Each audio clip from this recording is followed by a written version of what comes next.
Hey y'all, welcome to the Pungo Prairie. Well, here it is already April the 2nd, and I've got a lot of work to do to get the garden ready yet to plant here in the next week or two. But I did find a little bit of time to put together this video, which is probably going to be our last one for our mountain camp this past season. When Tali Girl and I did manage to make it back up to camp the day after Christmas. So if you'd like to join Tali Girl and I for our last weekend camp, don't go nowhere, because you don't want to miss this.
See what the Lord has to say this morning, Tali Girl. Want to hear what the Lord has to say? Yeah, Daddy. I always want to hear what the Lord has to say, Daddy. That's right, Tali Dog. That's right. I don't know, we're usually not in camp on December 29th. So I don't know if I've written anything from years past for that date. It is the eve of our sweet Afton's birthday. Sweet Afton. 29 years ago today, we were preparing for you. Can't wait. Of course, Tali Dog, we didn't know we was having a little girl. At that point in time, I know with modern science and everything, most couples know whether they're going to have what the gender's going to be. They have all these gender reveal parties where they take a canister of tannerite and mix it with blue paint powder in one and pink paint powder in the other, and when they find out, they gather everybody around. This way country folks do it, folks that live out in, where you where you won't get arrested for setting off a bomb with a rifle. When we blow that tannerite canister up, I say we like I've done it. I've never done it, but my friend Vic did it. Well, his son Matthew, who y'all have heard me talk about up in Canada. But back in those days, we just chose to let it be a surprise. But Fran, my wife, she was so convinced that she was going to have a little boy because of all the old wives' tale symptoms that she had encountered throughout her pregnancy. And I said, Fran, you're going to have a little girl. You want a little girl. I know that's what your heart's set on. And I gave you a little girl. Because it is up to the father, you know. After all, the father's contribution determines the sex. Is it okay to say that? Or do we have to say gender these days? I don't want to offend anybody. The heck I don't. I'm going to tell you how we came about naming our daughter. I may have told y'all this before. Forgive me if I have, but I was on the way home from a hunting trip here in the mountains. It was early December. I broke camp. I was by myself. Didn't have Tali Girl back in those days. And it was a beautiful day. I mean, it was a nice, mild fall day, early December day. The sun was shining. Just big puffy white clouds in the sky.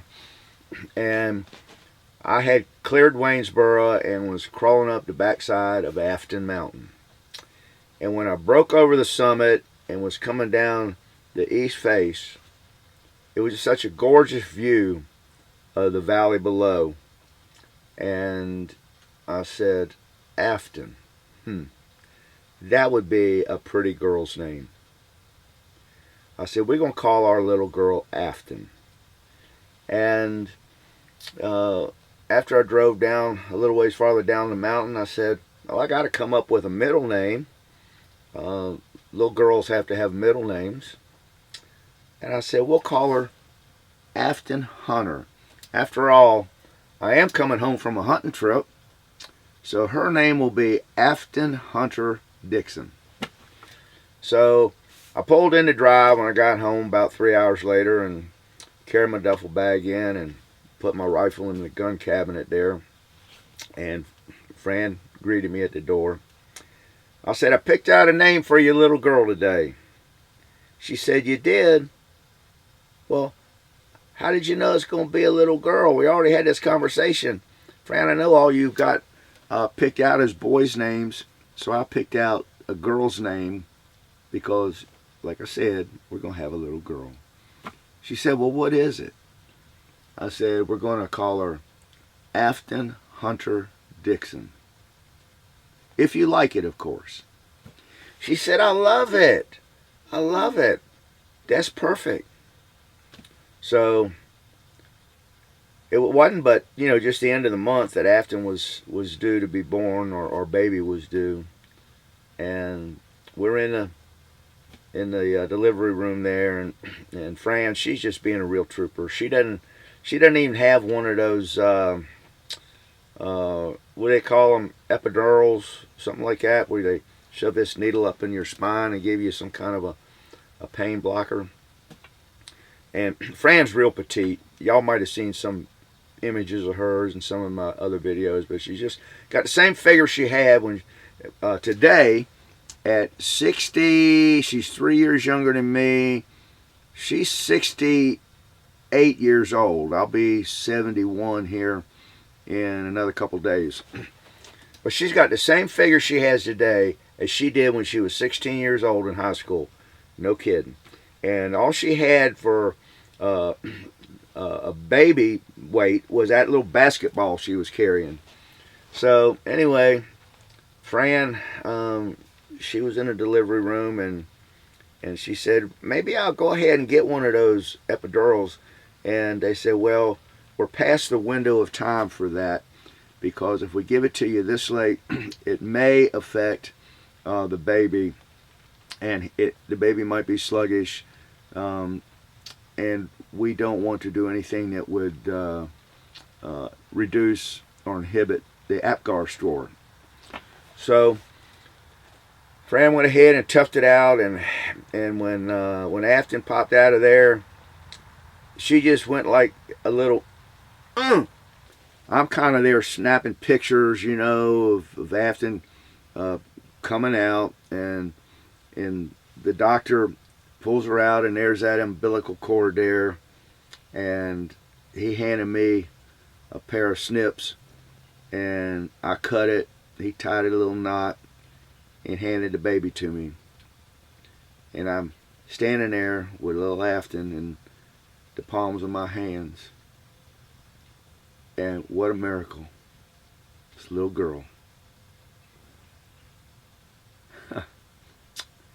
So I took the little baby over, laid her on Fran's chest.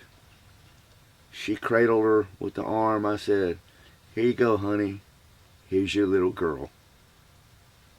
And that's the story of Afton's birth.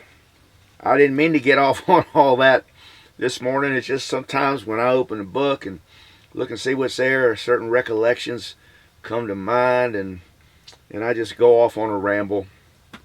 So anyway, Afton this morning is recovering from surgery from a automobile accident she had back in July. But Afton, we're praying for you, baby girl, and hopefully this time you will be on the mend. I'm not sure what we're going to do here today. We'll sort of figure it out after I drink this coffee. Huh, Tali Girl?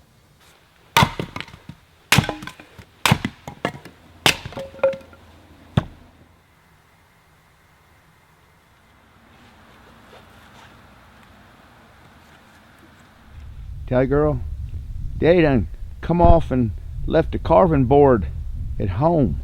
I guess we're going to have to see what we can do about that.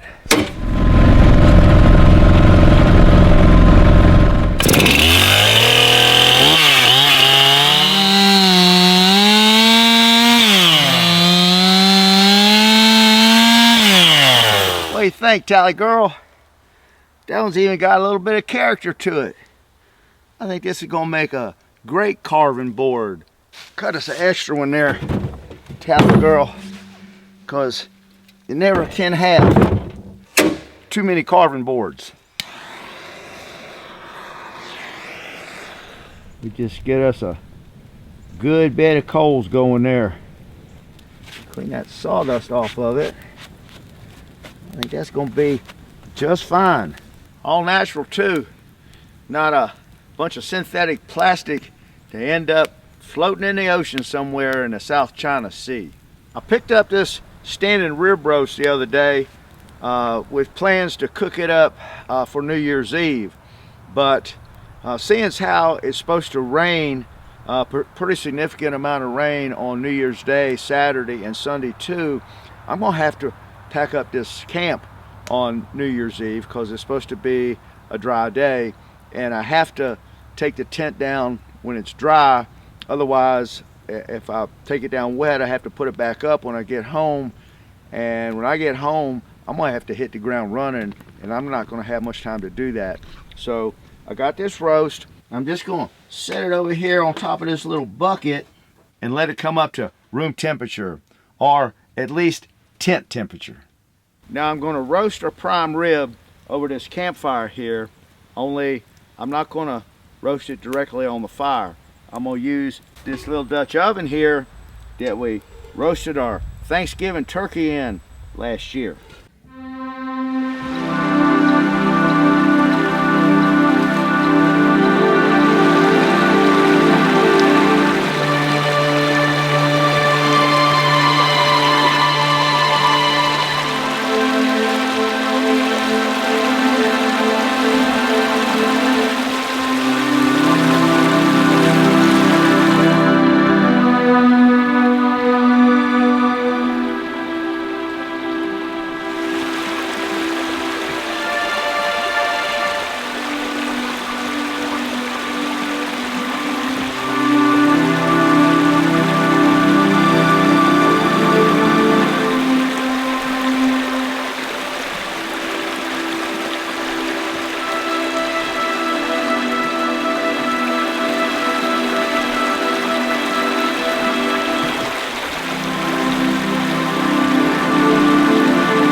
Okay, our roast here has been sitting out in the tent close to the stove for about 2.5 hours now. Now normally I would make a paste out of like maybe olive oil, some softened butter, mince up some garlic and fresh rosemary and thyme. I don't have any of that with me in camp here. I just got this steak seasoning out of a jar that I happen to like. Like I say, I like this seasoning because it's not too salty, and I don't like a lot of salt. You can always add salt at the table. Okay, we've had our Dutch oven heating up here for about 25 minutes or so. Set our roast right down there in the middle on that pie, those pie pans. Back on with our lid, and just like we did on our campfire roast turkey, I'm gonna put a few of these charcoal briquettes on top because I want our roast to be able to cook evenly in that cast iron pot. Now over here off to the side, I got another little fire going. And the reason for that is I can create more coals and add them as I need them. This is a strictly fly by the seat of your pants operation here, especially since I've never done this before with a standing rib roast. It's been about 35 minutes. I'm gonna check it here and see what we got. A little crispy on top, but that's gonna be okay because that's just fat going on. Okay, it's been about another 35 minutes here. I'm just gonna take our Dutch oven and set it right down on this stump here. What an absolutely gorgeous day it's turned out to be. You know, the weatherman, he's been wrong this whole trip. And it's been in my favor because it was supposed to rain Monday. It was supposed to rain yesterday. It was supposed to rain all day today. Today, here it is, the 29th of December, 2021. Here I am at my Virginia mountain camp. It's 65 degrees out here. Our roast here has set in this pot for about 45 minutes. I'm thinking it's probably going to be overdone. I'm telling by the way it's pulled back there. I'm going to ladle up some drippings. I'm going to add our little pot here of our beef drippings. Some of these sliced up onions. 4-ounce can of these mushrooms with the juice, and a can of this beef broth. Let's bring on a roast. Let's see if we got anything close to being pink yet out there. I'm gonna go right down here between these two bones and see what we got. Not medium rare, but with a little bit of that au jus on it, it ain't gonna suck. A little bit of this au jus with those onions and mushrooms. A little dollop of sour cream on that potato. Come here, baby. How you doing, huh? We had a good day, didn't we? Yeah, we had a good day. Now when can we eat? Tali Girl. We're gonna say blessing first, okay? You say blessing. You know, fold your little doggy paws. And Tali Girl, you gotta stay still, okay? You gotta stay still. We're saying blessing. Dear Lord, thank you for this beautiful day. Oh my gosh, what a gift. Here it is, December the 29th, and we got 65 degrees here in the mountains. And we just ask now that you would bless this food to nourish our bodies and strengthen us for a life in thee. Through Jesus we pray. Amen. Tali, you did pretty good that time. Yeah, Daddy, now can we eat? Okay. Well, we may not have got the perfect medium rare that we was hoping for on this cook, but that's okay. I knew it was going to be a learning experience, seeing as I never done it before. I do still have a little pink going on in here, Easy. There you go. Thing is, you know, I like my meat rare to medium rare. There's no doubt. There's a lot of you folks out there watching this video that might think this needs to go back on a fire. But my grandfather and his grandfather, my great-grandfather, my Uncle Bruce, and a lot of my uncles and other family that raised cattle over the years, they wouldn't eat a piece of beef unless it was cooked well done. Tali, you want this, baby? Huh? You want this? Daddy, are you kidding me? Now give it back. No, Daddy, you can't have it back. Tali, you got a grip on that, don't you, baby? Yeah, Daddy. Well, let me have it. Here, you got it? Oh, little dog says that's perfect. She's gone. Oh my goodness. My best girl. And so, as the curtain falls on yet another season here in our mountain camp, I can't help but to wonder where the years have gone. In one moment, it seems, I'm holding my newborn babies in the palms of my hands, and with the next breath, they're grown with babies of their own. Every moment in this life is a gift to treasure, because you never know what the next moment will bring. I will never forget the sinking feeling that day this past July as I ran towards the wreckage of that truck where my baby girl was trapped inside. I was there before first responders. All I could do was pray. That was a horrible day, yet even through the horror of it all, there was good that rose out of it. But that's another story for another time. For now, I'm just going to savor this fire and thank my good Lord above for another good camp, my friends, my family, this little brown dog, and the blessings I have known.